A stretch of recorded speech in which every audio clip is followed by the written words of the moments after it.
Hello বন্ধুরা, আজ কোনো রান্নার রেসিপি নিয়ে এলাম না। মেয়ের বার্থডে উপলক্ষে আজকে সন্ধ্যে দিয়ে বেরিয়ে পড়লাম একটু মার্কেটে। এখান থেকে কিছু জিনিস কেনাকাটা করব আর মেয়ের জন্যে কয়েকটা ড্রেসও নেব। তা আমি সিজন স্টাইল থেকে ড্রেসগুলো কিনবো। তো চলে এলাম সিজন স্টাইলে। এবার সেকেন্ড ফ্লোরে আছে লেডিস কর্নার, এখান থেকে আমি একটু জিনিস নেব। তাই মেয়ের জন্য কটা ড্রেস নিলাম, আমার জন্য নিয়েছি। এবার তাড়াতাড়ি বাড়ি ফিরতে হবে, কারণ কালকে সকাল সকাল উঠতে হবে। তা বাড়ি চলে এলাম। বাড়িতে এসেই প্রথমে আমি ফ্রেশ হয়ে ম্যাঙ্গো কেকটা বানিয়ে নিয়েছি। এটা আমি পরে আপনাদের সঙ্গে শেয়ার করব। তাই এটা রাত্রি 12টার সময় মেয়েকে উইশ করবো, তার জন্য নিজের হাতে কেক বানিয়েই করি। যেহেতু আমের সিজন, তাই ম্যাঙ্গো কেকটাই বানালাম। তা মেয়েকে ডাকলাম, শুয়ে পড়েছিল। তা খেয়ে প্রচণ্ড ভালো লেগেছে ওর। আর ড্রেসগুলো দিলাম। এই ড্রেসটাই মেয়ের বেশি পছন্দ হয়েছে, এটাই কালকে বার্থডে দিন পরবে। তা আবার কালকে ব্লগটা দেখাবো। তো সকাল হয়ে গেছে, সকালে উঠেই বাসি কাজ ছেড়ে স্নান টান করে পুজোর কাজটা সেরে রান্নাঘরে চলে এলাম। এখানে বড় দেখে একটা কাতলা মাছের মাথা নিয়ে আসা হয়েছে, এটা দিয়ে মুগের ডাল বানাবো।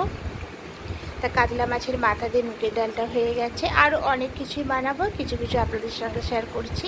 আর এখানে আছে পায়েস, জন্মদিন মানেই পায়েস করতে হবে। পায়েসটাও হয়ে গেছে। আর এখানে করব ফ্রেঞ্চ ফ্রাই, মানে আলুটাকে প্রথমে একটু বড় বড় কেটে এটাকে ভাবিয়ে নিয়ে তাই এটা বানিয়েছি। পরে সব কিছু বললাম শেয়ার করব, আরও অনেক কিছু, সবটা আমি দেখাতে পারছি না। আর এখানে আছে চিকেন কাটলেট। এবার বিকালে মানে রাত্রির অনুষ্ঠানটা হবে। তা চলে এলাম, রাত্রি হয়ে গেছে। এখানে আমি মেয়েকে প্রথমে একটু আশীর্বাদ করে নিলাম। তা আশীর্বাদ করার পরে এখানে কেক কাটা শুরু হবে। ওর কিছু বান্ধবীরা এসছে, বন্ধু বান্ধবীরা, এদেরকে নিয়ে করছি। খুব বেশি বড় না, ছোটোখাটো নিয়ে একটা অনুষ্ঠান করা হয় প্রতি বছরই। মেয়ে কেক কেটে নিল। এবার সবাই মিলে খুব ভালো মজা আনন্দ করা হলো। আর রান্নাটা আমি নিজের হাতে বানাই, কাউকে আমি নিই না। আর প্রত্যেকটা রান্নাই পরে আপনাদের সঙ্গে শেয়ার করব। এখানে কিছু ছোটো ছোটো বাচ্চারাও ছিল।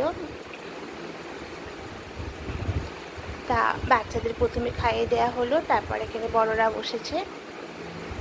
তা এই জন্যে আমি আপনাদের সঙ্গে কোনো রান্না শেয়ার করতে পারিনি। তা কাল থেকে রান্না শেয়ার করব।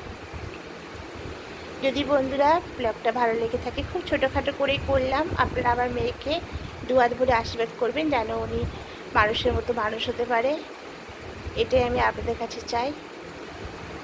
তাহলে আগামীকাল কোনো একটা রান্নার রেসিপি নিয়ে চলে আসবো। আপনারা ভালো থাকবেন, সুস্থ থাকবেন। আজকের মতো টাটা।